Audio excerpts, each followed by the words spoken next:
कैसे क्या कहे भौजी पियाज के बात हमर उठावा के हमर गलिया के अपन दतिया से काटे हम उठावा के अपन जीभिया से चाटे।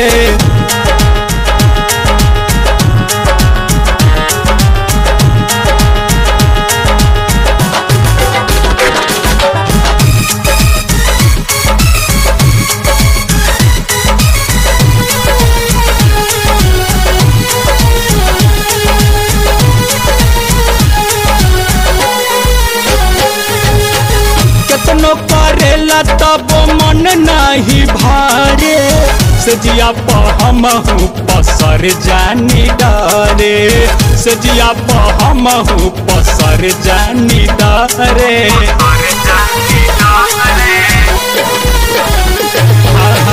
केतनो करेला तब मन नहीं भारे सजिया हमहू पसर जानी डरे सजिया हमहू पसर जानी डरे।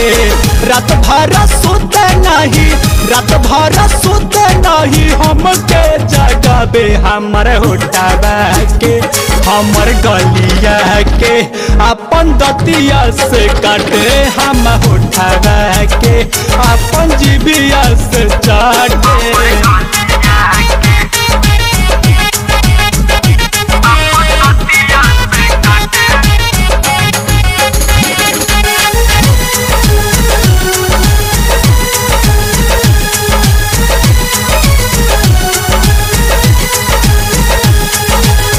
कौना करा के जब से लैले हमके सुते न सुते देला भौजी हमके सुते न सुते देला भौजी हमके।